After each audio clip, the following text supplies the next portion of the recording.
Isang mapagpalang umaga po sa inyong lahat. Maging sa ating mga online worshiper na patuloy sumusuporta at sumusubaybay sa atin sa ating mga platform account na ating ginagamit po through online. Tunay nga na ang lahat ay pinagpala ng Diyos. Say amen sa mga nakatanggap at nakararanas. Medyo mainit po ata ngayon, ano po? Umiinit ang panahon at kaya talagang itong panahon na ito ang tinatawag nating summertime. Dito po sa Pilipinas ay may dalawang season lamang tayong nararanas. Rainy season at ang summer season.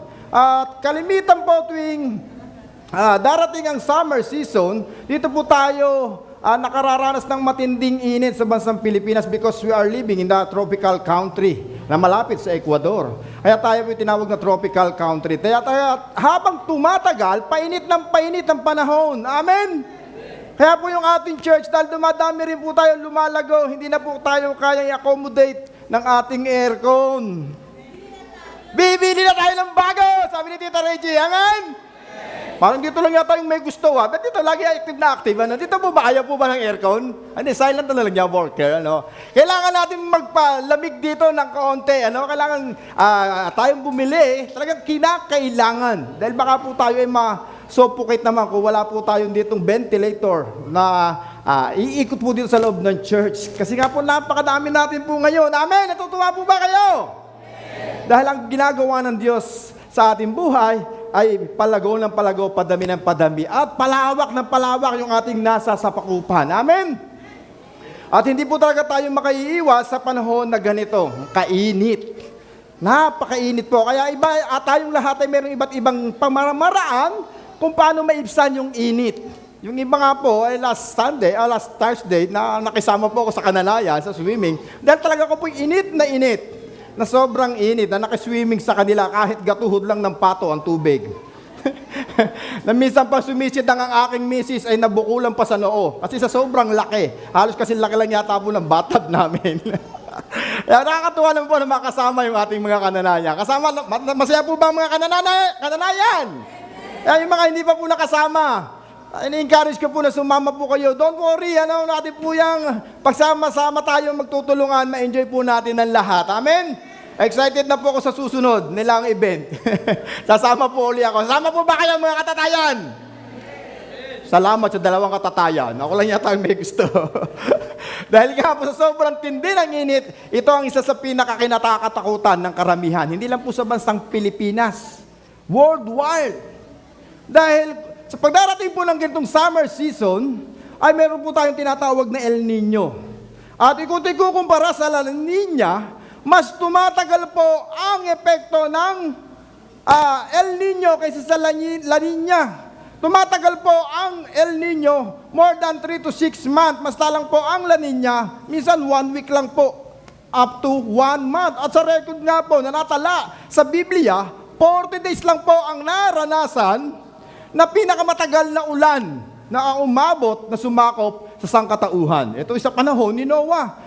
40 days lang po umulan ng matindi, ay lumubog na ang buong mundo at ang hinasawi ng napakaraming tao. Ganun lang po katagal ang na-record at natala sa Biblia. Pero, ang tag-init, ano po ang pinakamatagal sa inyong palagay na nabasa? Yan. Hindi po tayo nagbasa ng daily devotion. Nagdumaan. So, sa pinakamatagal pong natala is yung kay Joseph. 7 years. 7 years na tag-init, tag-tuyot, famine. Dahil sa katindihan ng init, nag-drought ang buong lupain at nagkaroon ng matinding tag-gutom. Kaya kinakatakutan ng karamihan ang tag-init dahil malaking epekto ito sa ating ekonomiya. Dahil wala po tayong magagawang katulad ngayon na pag-aaralan na po ng agriculture, ang irrigation. So pero hindi nakasasapat ang irrigation pagka talagang napakatindi ng tag-tuyot o tag-init. At tayo sa Biblia ang ating pag-aaralan sa umagang ito, continuation lang po ito ng exhortation ni sa tithes and offering. Sa pangalan, nakakalimot po lagi ako. Si Ate Carla, itong minsan mahina sa aking isipan, nagme-memory gap na po ata. Sa Ate Carla, natutuwa ko na sabi ko sana, closing prayer na lang ako. Ano, tatapusin ko na yung mensahe na akin dadalhin ngayon dahil talagang kaugnay na kaugnay po ito. As na ba, Bible verse at lahat ng kanyang sinabi ay sa ating nga pong pag-aaralan at pagsasaluhan sa umagang ito. Handa na po ba kayo sa makikinig ng salita ng Diyos? Kaya kung kayo handang-handa na, kayo po tumayo, samahan niyo po ako sa pagbabasa ng Biblia ang ating babasahin at pag-aaralan sa umagang ito. Makabukas po kayo sa akin sa 1 King chapter 17, verses 1 to 8 lang po muna tayo. And then nakana po natin basahin ang following verse. 1 King chapter 17, verses 1 to 7. At ganito po ang ating mababasa. Si Elias ay isang propetang taga-Tisbe sa Gilead. Sinabi niya kay Ahab, "Saksi si Yahweh, ang buhay na Diyos ng Israel na aking pinaglilingkuran. Hindi uulan ni hindi magkakahamog sa mga darating na taon hanggat hindi ko sinasabi." Pagkatapos sinabi ni Yahweh kay Elias, "Umalis ka rito at magtago ka sa batis ng karit sa silangan ng Hordan. Mainom mo ang tubig sa batis at may inutusan akong mga uwak na maghahatid sa iyo ng pagkain." Sinunod nga ni Elias ang sinabi ni Yahweh. Lumakad siya at nanirahan sa may batis ng karit sa silangan ng Hordan. Umaga't hapon may mga uwak na nagdadala sa kanya ng pagkain at sa batis naman siya umiinom. Ngunit dumating ang panahon na natuyo na rin ang batis. Mapalad ang pagbasa ng salita ng Diyos sa umagang ito. Tayo po'y manalangin. Lord Jesus, we glorify your name, Panginoon, patuloy, O Diyos. Kami nagpupuri at papasalamat sa pagkakataong ito na kami makadako, makapagsamba, makapagpuri sa iyong banal na tahanan, sa iyong presensya, O Lord, sa umagang ito. Kami makapagpasalamat dahil sa iyong mga kamanghamanghang bagay na ginagawa sa aming buhay. Truly, O Lord, na ang iyong mga salita ay maaasahan, at ito is para sa aming kapakinabangan. Marami pong salamat, O Diyos. Tunay na ang iyong pangako ay buhay sa bawat isa sa amin na mayroong pananalig at pananampalataya at sumusunod sa iyong mga pinag-uutos. Sa umagang ito, O Diyos, kami nagbabalik ng pasasalamat at inaasahan namin ang pagkilos mo, pagsama mo. We acknowledge your Holy Spirit in the midst of us. Sapagkat inaamin namin na part of you, we can do nothing. Kaya kung hindi mo kami sasamahan, baliwala ang lahat ng aming gagawing, aming babasahin at aming pag-aaralan. Kaya inihiling po namin ang banal na Espiritu ang siyang mangusap, magsalita at pumasok sa puso't bawat isipan ng taong naririto, maging nanonood online. Patuloy mong pagpalain ang mga salitang ito upang magamit po namin ito sa pang-araw-araw naming paglakad na sumusunod sa iyong kalooban. Kaya, O Lord, sa iyo po namin pinagkakatiwala, ibinabalik ang lahat ng ito. Let your will, in your way, in your wisdom, will be done in this morning. In Jesus' name we pray. Amen and amen. Hallelujah. Palakpak po sa ating Panginoon, hindi po para sa akin. Ayan. Hallelujah. Kaya talaga sobrang init na po. Ako po pinagpapawisan na. At pinamagitan ko po itong fullness in time of crisis. Fullness in times of crisis. At hindi exempted ang lahat na nakararanas ng crisis, hindi lang po sa bansang Pilipinas, kundi worldwide din po ang crisis na ito. Nagsama-sama na ang kaguluhan, ang lamanan ng bansa sa bawat bansa, pagtaas ng presyo, at kasama na rin po ang matinding tagtuyot, dala ng panahon. Kaya marami pong mga agriculture ang ngayon ay unti-unting nalulugi at nag-iisip na ng mga pamamaraan upang maibsan ang crisis na ito, upang masuportahan yung ating pong pangangailangan. Katulad ng ating mga pagkain kinakain na kanilang pinuprovide. Kaya nga po, dito sa text ng ating binasa, bago pa po natin maranasan ng crisis na ito, ay may mga lingkod na ng Diyos nakaranas ng crisis sa kanilang panahon. At ito nga po, si Elijah o si Elias, na matinding nakaranas ng matinding taggutom, tag-init at tagtuyot sa kaniyang buhay. Maliban po kay Joseph sa panahon po ng siya nanatili sa Ehipto for 7 years na plenty, meron din pong 7 years na tagtuyot na dumating, na great famine come to land of Egypt. At dito po sa panahon ito, sa panahon po ni Elijah, may mga bagay po tayong matututunan. Una is the obedience to the God's command. to warn Israel to return to the one truly God, o true God, and turn away from their idolatry. Dahil sa panahon pong ito, si Ahab na asawa ni Jezebel ay gumawa ng mga evil thing na hindi nakalulugod sa Diyos. Kaya po nandaw ng kaparusahan na isinugo si Elijah o si Elias upang i-warn na magkakaroon ng matinding tagtuyot hanggat hindi sinasabi at inuutos ng ating Diyos. And it emphasized that God prepared and sustained His servant through unexpected sources, challenging believer to find faith in drought, focus on trusting God provision during times of famine. Na ang bawat lingkod ng Diyos na kanyang inuutusan, pinangaralan at sinabihan ay hinanda na niya. Salamat sa handa na. Naniniwala po ako na tayong lahat ito ay well-equipped ng salita ng Diyos. Na bago dumating ang crisis na ito, tayo po ay tinuruan na ng Diyos. Tayo'y nagtanim sa matawang lupa. Tayo po'y naghanda for the future. Kaya nga po tayo'y naniniwala at nananampalataya na sa pagdating ng ating Panginoon, tayo maliligtas. Ito ang isang uri ng paghahanda. At gayon din po sa lupang ating nga pong kinabibilangan o kinalalagyan. Tayo mayroong mga savings na natatabi. Tama po ba? Salamat sa nag-iipon. Amen?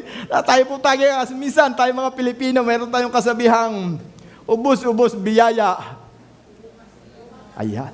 Bukas, nakanganga na lang. Dahil pag dumating ang pera, minsan, wala po tayong information and knowledge how to manage na mga resources na pinagkaloob ng Panginoon sa atin. Dahil sa sobrang babait po natin, sa sobrang giver o generous po natin, ipinamimigay po natin ang lahat ng meron tayo. Mga kapatid, mahal sa buhay, wala naman pong masama. Pero kailangan din po natin magtabi at magtira para sa ating sarili at para sa ating pamilya. Amen? Dahil hindi po talaga dumarating na lagi po tayong mayroong aasahan. Lalo na sa mga ganitong pagkakataon. Dahil nga po, tumaas ang bilihin, nakakagulat talaga ang presyo.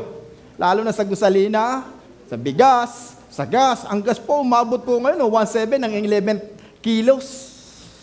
Basta lang po nung ako po bata-bata pa na unang gamit po namin. Alam niyo po magkano bili ko po ng gas? 236 or 256 lang po yung first time po namin bumili ng gas noon. Kaya po 1.7 ang pinakamataas. Talagang napakamahal. Kaya kung tayo po ay daily basis lang ang kinikita, kulang po talaga. Amin naman po natin at hindi. Pero hindi nagkukulang ang Diyos sa mga anak niya. Amen? Dahil tayo ay pinagpapala, tayo ay hinanda, well-equipped sa ganitong bagay, katulad po ni Elijah. Dahil sa bawat may pananalig at pananampalataya sa ating Panginoon, naniniwala po ako na kailanman hindi pagkukulangin ng Diyos. Parang nalungkot ang iba, hindi yata nakakaranas pa ng pagpapala at ng kabutihan ng Diyos sa ating buhay. May share ko lang po bago po ako mag-umpisa sa ating mensahe, ang aming naranasan last year, ay talaga pong hindi nakakalamat, hindi po nakakita sa aming mga pinagdadaan ng mag-asawa. Almost last year po ay gusto na po namin mag-give up mag-asawa sa aming negosyo na napaumpisahan. Dahil talaga pong wala po kaming kinikitang sapat. By the grace of God, at totoo po, dati po ako'y nagpapautang, tuwang-tuwang nagpapautang, ako na po ang nangungutang. Dahil taga-London na rin po ako. Loan dito, loan doon.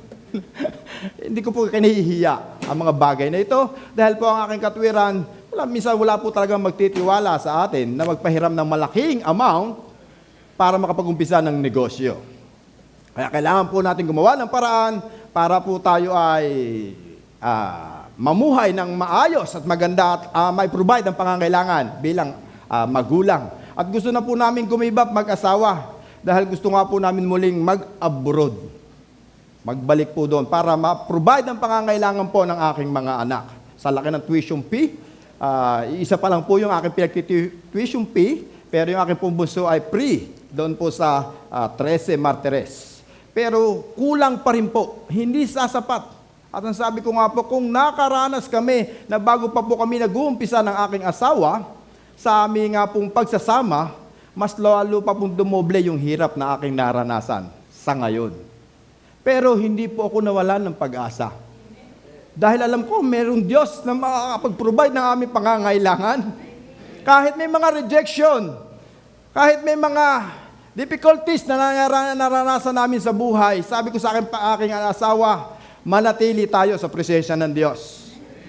Extend pa tayo at least 1 year. Subukan natin. At kung talagang hindi mag-work out, mag-materialize ang ating negosyo, then maghanap po tayo ng another na source of income. At ang kabutihan ng Diyos, to make the story short, during crisis last month, although sabihin po natin crisis last month, hindi po ako makapaniwala sa tagal po namin ng pagtitinda sa Naik, ay doon po kami nakaranas ng doble pa po sa aming income before. Sabi ko, crisis ba talaga? O talagang mayroon Diyos ng himala? Na hindi po namin naranasan. Umaasa lang kami every December kikita ng malaki. Pero last month, dumoble po yung aming kinita. Hindi man po ganun kalaki yung aming kinikita. Pero natutuwa ako dahil naranasan po namin yung pagpapala at ang pabor ng Diyos. Simula na po nang sinabi namin at dideklara po namin, God chosen us for His favor. Yung ating tema, nakalagay po yan doon sa aming notebook. Sa listahan po ng aming paninda, isinulat po yan ng message ko, napakalaki, isang page. This is the year of God's favor and position for His purpose. Yan po dinideklara po namin every morning at every kami mag-umpisa ng aming negosyo. And breakthrough come true. Nakakatuwa, kami po yung nakakabayad naman po ng aming napag-utangan at napaghiraman. Ito yung pagpapala ng Diyos buhat sa ating pananalig at pananampalataya at pagsunod sa kanyang mga pangako. Katulad nito pong si si Elias, na ating mababasa sa 1 King chapter 17, verse 1. Na inutusan siya ng Diyos na sabi niya, si Elias ay isang propetang taga Tisbe sa Gilead na sinabi niya kay Ahab, saksi si Yahweh ang buhay ng Diyos na Israel na aking pinaglilingkuran, hindi uulan at hindi magkakahamog sa darating na taon hanggat hindi ko sinasabi. This is the number one point, the bold message that Elijah said or tell to Ahab, the bold message of crisis. Binalaan ni Elijah si Ahab ang mga bagay na mangyayari sa susunod na panahon. Na ito ay pinasabi ng ating Panginoon.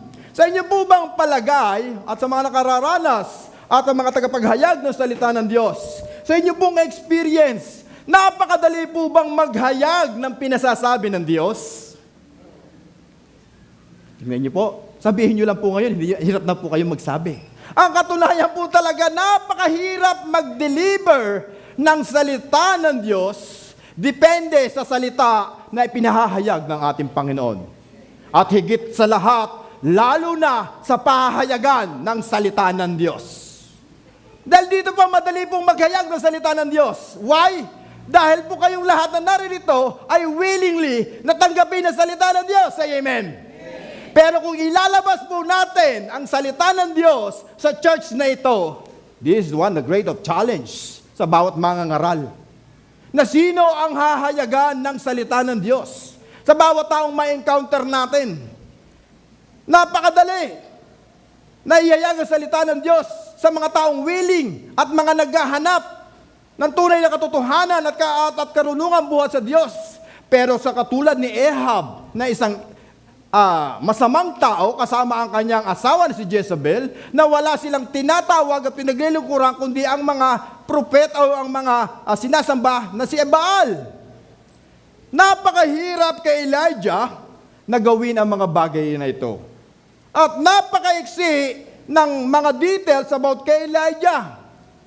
At ako po yung nag-search kung sino ba itong si Elijah. The name Elijah means the Lord is God. The Lord is my God. Ito ang ibig sabihin ng pangalang Elijah. Na sa pangalan pa lang niya, Pinupuri niya na at sinasamba ang Diyos sa kanyang buhay. At ito ang panawagan sa kanya ng ating Panginoon na siya maging isang propeta. Napakaliit ng details. Saan siya nagmula? Sinabi. Pero ano ang kanyang mga credential? Ano ang mga natapos niya? Ano ang kanyang mga nakaraang mga pamumuhay ay hindi po natala sa Biblia ang ating binabasa. Pero one thing na sigurado ako, when God called Elijah, wala siyang magagawa kundi sumunod. Dahil hindi naman po nais ng Diyos na malaman pa kung ano ang iyong nakaraan. Kapag tinawag ka ng Panginoon, tinawag ka kung sino ka at kung ano ka. Hindi naman kailangan ng Diyos na tawagin pa yung mga taong perpekto, yung mga taong marurunong, yung magagaling sumayaw, yung magagaling kumanta, yung may mga taong karunungan at kalaman sa paghahayag ng salita ng Diyos. Hindi ito ang mga bagay na kailangan ng Panginoon o kinakailangan ng Diyos para lang siya ay tawagin bilang lingkod ng Diyos. Although kinakailangan ito para sa magandang programa katulad ng ating church, pero ito po'y ating natututunan along the way. Are you with me? Pero ang kahalagahan dito, yung pagkatawag ng Diyos sa iyong buhay, katulad ni Elijah. Hindi natala, hindi nirecord ng Diyos, dahil sabi ng Biblia, kung gaano kalayo ilangan sa kanluran, gano'n niya kinakalimutan ang lahat ng ating kasalanan. Kaya huwag kang matakot, kapatid, kung ikaw ay pinahahayag ng salita ng Diyos. Kung ikaw ay nais ng Diyos na gamitin na mas malalim, mas malawak pa ang iyong lalakaran, mas malayo pa ang iyong pupuntahan, huwag po tayong mag-alinlangan at matakot. Amen? Salamat sa gustong maghayag at nakakaayon sa salita ng Diyos. Dahil dito po nakita po natin si Elijah sa pagkatawag niya. Madali po ba kay Elijah na magsalita kay Ahab? Siya isang simpleng tao lang. Kung ikay bibigyan ng pagkakataon na humarap kay PBBM, ngayong araw na ito, o sa darating na panahon, may lakas kakayanan ng loob na sabihin, PBBM ang nararamdaman mo? O pinapahayag ng Diyos? Kita niyo, walang makasagot. Wala di po ba? Walang maglalakas loob ng loob na pumunta sa isang presidente at magreklamo, mag-complain bakit ang mahal ng bilihin, ang mahal ng pamasahe, ang mahal ng bigas na pangako mo'y 20 pesos, na ang lahat ay makakatanggap ng 10,000 at 5,000. Masasabi po ba natin yun sa ating presidente? Hindi. Maliban na lang po sa panahon ngayon, pwede nating i-post and then i-mention, itag ang ating presidente. Pero hindi ko alam kung ikay mabibigyan ng pansin. Pero this time, itong si Elijah ay mayroong lakas ng loob. At higit sa lahat, yung timing kung kailan niya sasabihin ito. Naghintay siya ng mahabang panahon marahil upang maihayag ang pinasasabi ng Diyos. Pero pagka ang Panginoon na nagsabi, hindi mo na kailangan dapat pang hintayin ang tamang panahon dahil yun na ang tamang panahon. Amen? Huwag na tayo magpatumpik-tumpik pag sinabi ng Diyos. Hindi naman siguro mangungusap ang Diyos sa iyo ng face-to-face na sabihin sa iyo, Jeff, lumakad ka, maghayag ka. No! Meron tayong spirit, sabi ng 1 Corinthians, na ang Diyos ay mangungusap through our spirit, through His Word, through our man of God, na mayroong kasanayang kaalaman sa paghahayag ng salita ng Diyos at tayo kanilang i-mementi o mementor. So tayo tutulungan kung paano ang dapat natin gawin sa paghahayag at pagde-deliver ng salita ng Diyos. Pero si Elijah, wala siyang ibang mentor kundi ang ating Panginoon. Amen? Are you with me? Amen.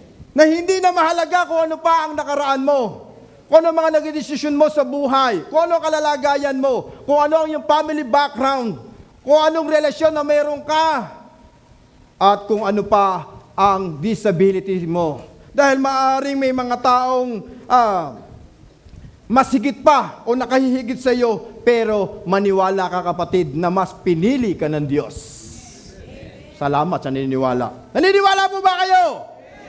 Amen. Na lahat po tayo pinili. When God select you, it doesn't matter who reject you. who object you, who neglect you, and what your past. It doesn't matter you going through, who stand against you. Maybe others have more talent, more treasure, or other maybe more training, but if God select you, be the person that God wants you to be. Kapag pinili ka ng Diyos, huwag ka nang mag-hesitate, huwag ka nang magkaroon ng alinlangan sa pinagagawa ng Diyos sa iyong buhay. Hindi lang po kami mga pastor ang tumatayo at para lang maghayag ng salita ng Diyos.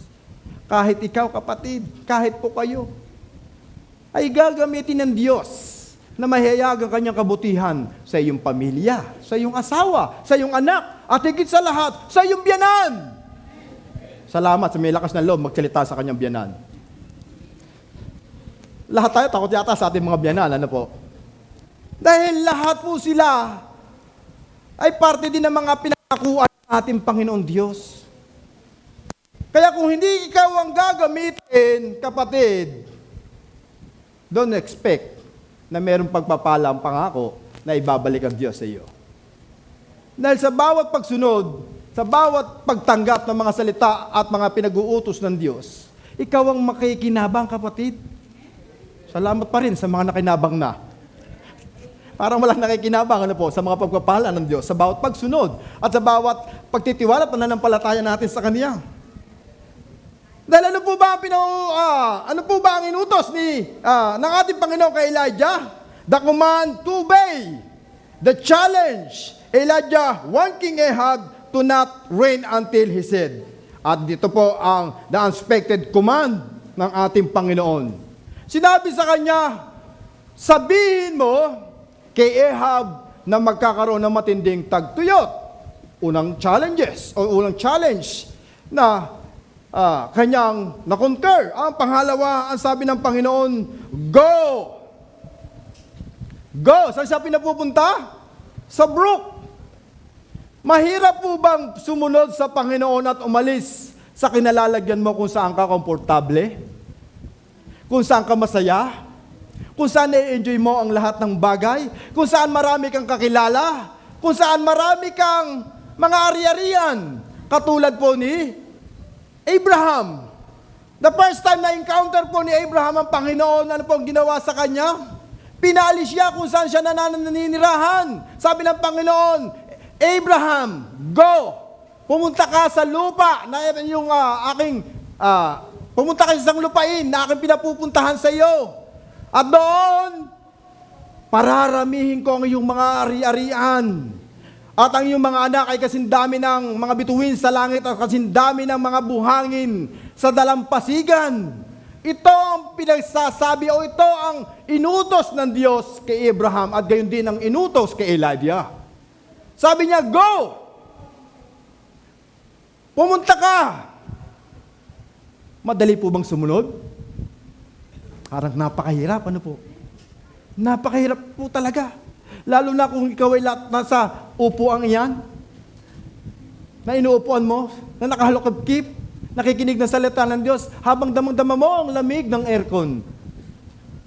Napakahirap tumayo sa iyong kinaupuan. Amen? Pero pag sinabi ng Panginoon na go, pag ang Diyos ang nagsalita, ito'y nagre-required ng obedience and patience. Ang pangatlong sinabi ng Panginoon, stay. Stay.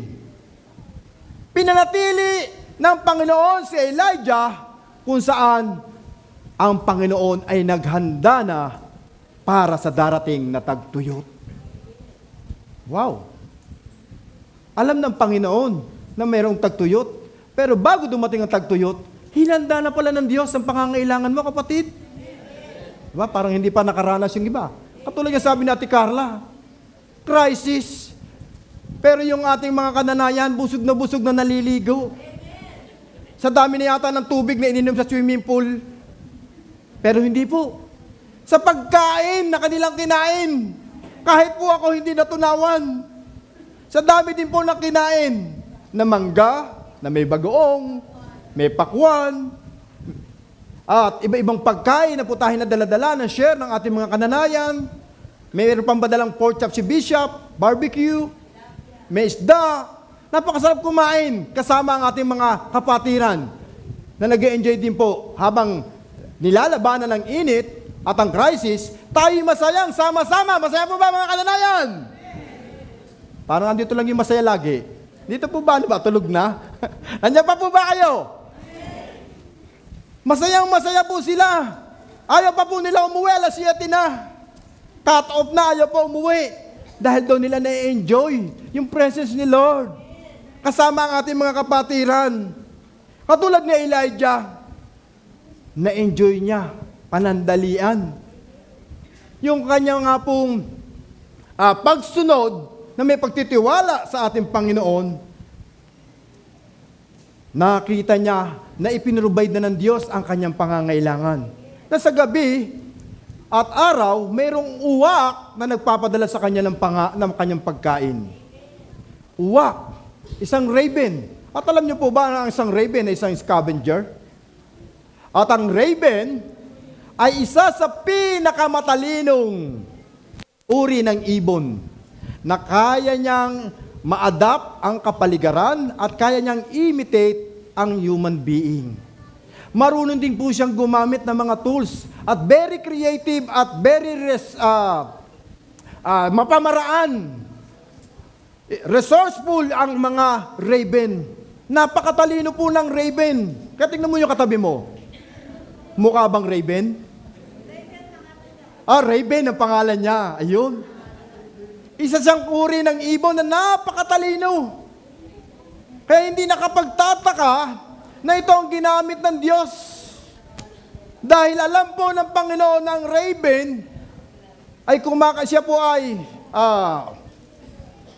carnivorous. Kumakain po siya ng mga karne. Kaya lang, ang problema, minsan, ay yung mga bulok na ang kanyang kinakain. At minsan, nakain din naman po siya ng prutas. Kaya doon, ipinrovide ng Panginoon. Just imagine, kung ito isang raven na nagdadala ng pagkain, kakainin mo kaya? Very challenging, di po ba? Nasanay ka kumakain ng tosino, longganisa, menudo, apritada, lechon. Dumating ang crisis. Lucky me, dinaing, tuyo, at minsan disabog pa. Ano yung disabog? Yan. Kumuha ng sandakot na kanaasin at isinabog sa kanin. Kaya disabog. Dumaan lang ang crisis, parang wala ng Diyos na tayong naranasan. Pero hindi yan naranasan ng mga kapatiran sa church na ito. Amen? Dahil mabuti ang Diyos. Dahil bago pa dumating ang crisis, nakahanda na tayo. Nakatutuwa nga lang po sa nakaraang pandemic. Kung kailan pa pandemic, doon napagawa yung ating church. Kung kailan walang trabaho ang karamihan. Kung kailan walang ganong kalaking source of income ang church. Minsan pa pinatunayan na ng Diyos sa atin. How much more pa ang crisis nating nararanasan ngayon? Tingnan mo yung katabi mo nga. Tingnan mo nga. Di ba? Ang gaganda at kagugwapo. Ganyan ang ginagawa ng Diyos sa lahat na mayroong pananalig at pananampalataya. Amen? Na hindi mukhang naghihirap, na hindi mukhang kawawang-kawawa, na hindi mukhang walang pera. Paring mawala ng pera, panandalian, pero parating na yan on your way. Amen? Kailangan mo lang manalig at manampalataya na ang Panginoon Diyos ang magsusustain sa atin sa gitna ng crisis. Amen? Ang kailangan mo lang ay ang iyong kumpletong surrender sa ating Panginoon. Complete surrender. True faith means going where God tells you even if you don't understand the process. Kailangan mo ng matinding pananalig at pananampalataya, kapatid. Hindi yung puro ka na lang complain, murmuring sa ating nararanasan. Lagi na lang natin sinisisi ang presidente, ang mga kontraktor, ang mga leaders, mahigit sa lahat, yung kumpanyang ating pinagtatrabahuhan. Dahil bakit ang liit ng ating salary? Wala tayong mga incentive, hindi pa nagtataas ang sahod. So sometimes, meron po tayong mga ganyang mindset. na lagi po tayong nagko-complain instead of maging grateful. Meron tayong heart of gratitude heart na mapagpasalamat tayo na bawat umaga mayroon kang buhay at kalakasan. Amen? Malakas ka. At sometimes pa, kumakain ka ng more than 3 times a day. Namimili ka pa nga kung saan ka kakain, kung sa Starbucks ba, or sa Jollibee, or sa McDo. Di ba isang privilege, isang pagpapala, isang pabor, na ikaw ay under sa covering ng pagpapala ng ating Diyos? Amen? Huwag nga lang po sanang sobra-sobra, kapatid. Amen? Baka pagka ang blessing ay dumating po sa atin, mayroong panahon na ang ating resources ay nag-i-stop. Katulad ni Elijah. Kung kailan nandoon na siya, sitting pretty na, nagtatago sa brook, kumakain, pinadadalhan ng uwak ng kanyang pagkain makakain, dumating ang panahon na tuyo ang batis.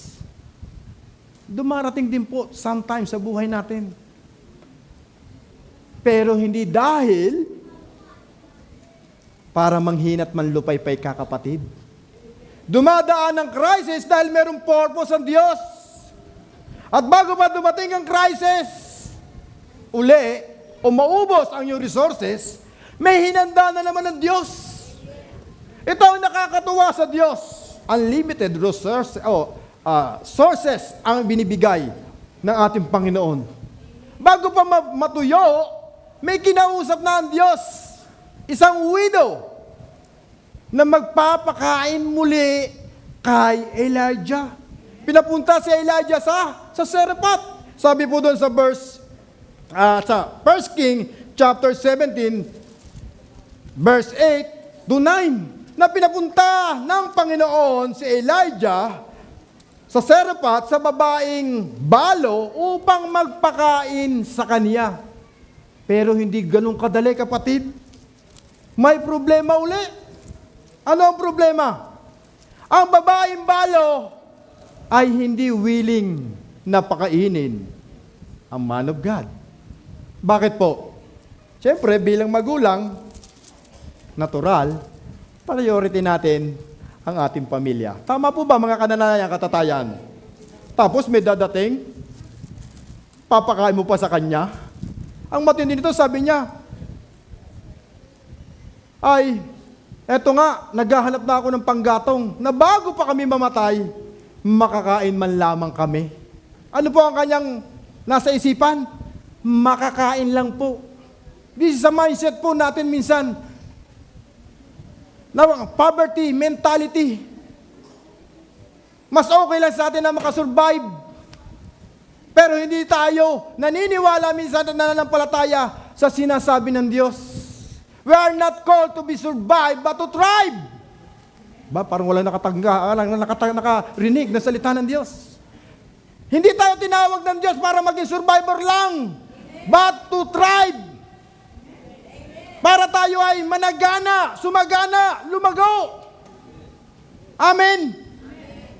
Dahil minsan, dahil sa pangangailangan po natin, dahil sa ating mga hesitation, sa doubt, minsan, hindi natin pinakikinggan ang pinag-uutos ng Diyos.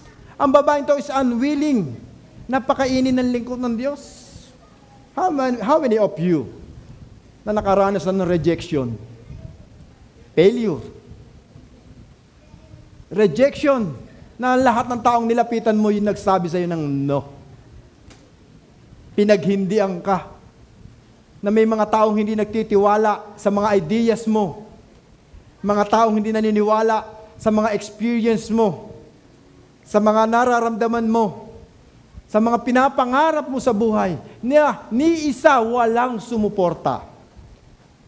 Pero ang Diyos gagawa at gagawa ng paraan. Kung ito'y kalooban niya. Kaya ano ginawa po ni Elijah? Dahil sa kanya nga pong pangakong pinangahawakan, the promise of provision. Ito yung pangatlo, sa verse 4 to 6, na mayroong provision ng Panginoon na pinagkaloob in the midst of famine. na God promises both water and food at the brook, the bread and meat come in the morning and evening, even raven among the most intelligent, na ginamit ng Diyos para lang po mai-provide ang pangangailangan ni Elijah, maging ang babaeng sa Serpat na widow sa 1 King chapter 17 verse 8 to 9 ay ginamit din ng Diyos. At ang nakatutuwa po dito at nakaka-amaze, it makes sense to me na just imagine po ito, dalawang tao na may pinagdadaanan, dalawang taong mayroong hinaharap na problema na magkaiba, pinagtagpo, pinagsama ng Diyos sa isang purpose, at miracles happen to their lives. Kaya kapatid, tingnan mo yung katabi mo kapatid. Mukhang may pinagdadaanan din yan. Tingnan mo. Mukhang mayroong pangangailangan din yan. Tama po ba? Merong mga pangangailangan hindi niya masabi. May mga pakiramdam na hindi niya may sigaw. Mga ideas. Pero pinagsama kayo kapatid. Maliban na lang sa asawa niyo. Pero yung katabi mong yan, pwedeng gamitin ng Diyos to reach your greatest calling, to reach your greatest potential. Dahil kung ang babaeng balong ito, inuna ang kanyang pamilya, marahil hindi na naitala sa Biblia na gumawa ng miracle ang Panginoon. Pero dahil sa pananampalataya niya una sa Diyos, maging sa lingkod na Diyos, na sabi ni Elijah, ang sabi ng Panginoon, darating ang panahon na hindi mauubos ang langis at iyong arena hanggat hindi pa umuulan. Hindi mauubos. Kaya nagkakaroon ng motivation, encouragement ang babaeng ito na gawin ang sinabi ng Panginoon sa kanya. Dalawang babae, isang lalaki na pinagtagpo ng tadhana sa pamamagitan po ng ating Panginoong Diyos, great miracle will happen. Kaya kapatid, yung katabi mong yan, maaring gamitin ng Diyos. Siguraduhin mo lang na yan ay sinend ng Lord sa iyo. Baka mamaya, will mo lang yun. Pakiramdam mo lang yun. Dahil alam mo, marami siyang pera, pwede mong hiraman. Dahil alam mo, may access siya sa trabaho dahil siya ay may katungkulan. Hihingi ka ng tulong para ikaw ay bakiran sa trabaho. At dahil close mo si ma'am, pakikiusapan mo na ipasa ka sa grade sa mga baksak sa ating school. No. Baka yun ay will mo lang. Hindi will ni Lord. Dahil ito will ni Lord. Meron divine connection. Kaya kapag nagkaroon ng miracle, sigurado ito ay direction ng Diyos sa iyong buhay. Say amen. Parang hindi pa naniniwala. Dahil hindi magbubunga, hindi magtatagumpay ang gawa ng ating mga kamay kung wala itong direction ng ating Panginoon. Dahil yun ang pangako niya, He will bless the work of our hands. Kung wala yan divine connection of the man of God, without the man of God, maaaring pagpalain ka according to your will, according to your knowledge, your information, your intelligence. Pero, ang lahat ng yan ay walang kabuluhan pagdating ng iyong oras at panahon ng iyong kahinaan. Pero pagka will ni Lord ang sinunod natin, katulad ni Elijah, for 3 long years, nakasurvive, kumain ang buong pamilyang ito. Tayo, tumagal na po ba tayo ng mahigit 1 buwan na? Wala pa, di po ba? Mag-isang buwan na ang crisis. Wala pa po. 3 linggo pa lang po. Simula lang tumaas ang gasolina. Mag-isang buwan pa lang. Ito, 3 taon. Marami na po sa atin na nagre-reklamo. Marami na sa atin na nagko-complain. Marami nang ayaw pumunta sa church. Mahal daw ang pamasahe. Mag-o-online na lang. Wala nga po masama kung mag-online. Amen. Hindi ko po sinatamaan at hindi ko po pino-point out ang mga nag-o-online. Pero kung kayo naman po walking distance lang dito, kapatid, we invite you, we highly encourage you na pumunta tayo sa church. Yung iba nga po natin kasama rito, galing pa ng Tondo. Amen. Ang layo. Yung iba, taga Santol. Pero dahil love nila si Lord, they are willing to obey what God told to them. They are willing. Hindi lang po ito sakripisyo. Dahil buhay na nila ang sumunod at manalig at manampalataya sa ating Panginoon. Amen? At darating din ang panahon, may enjoy natin ang lahat ng pagpapala na hinanda ng Diyos. If we are completely surrendering our life, our faith, our will to the Lord. Ano ba ang purpose ng desert or ng crisis or ng famine sa ating buhay? Ano ang itinuturo nito?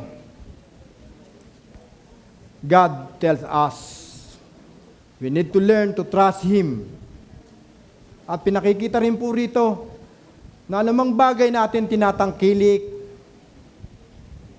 the fading nature of earthly things, ang lahat ng bagay na atin tinatangkilik sa mundo ito ay mauubos, mawawala. Subalit mas focus natin ang ating puso't isipan sa isa at buhay ng Diyos. Dahil siyang pinagmulan ng lahat ng ating pangangailangan. Dumaan man ang crisis, dumaan man ang famine, dumaan man ang taggutom, tag-init, alam natin mapagtatagumpayan po natin ito. Kahit sometimes hindi tayo nakararanas o hindi natin nararanasan ang presensya ng Diyos sa ating buhay. Na bakit minsan may mga prayer tayo na hindi pa sinasagot ng Diyos. At sometimes meron tayong pag-aalinlangan na para bang hindi gumagawa ang ating Diyos sa ating buhay o bakit hindi nagmamaterialize yung ating mga negosyo o ang ating mga pinapangarap ay hindi natin naaabot. Baka sometimes kaya hindi nangyayari ang mga bagay na ito ay hindi dahil para ilayo ka ng Diyos sa kanyang presensya, kundi baka pinoprotektahan ka ng Panginoon sa pwedeng mangyari sa iyo, sa mga bagay na pinapangarap mo at ninanais sa buhay. Na maaaring ito'y makasama sa iyong relasyon, sa iyong negosyo, sa iyong pamilya, sa iyong profesyon. Ang kailangan po natin ay buong pagtitiwala sa ating Diyos, sa pagsunod, pakikinig sa salita ng Diyos at pagbubulay-bulay at pag-aaral ng kanyang banal na salita.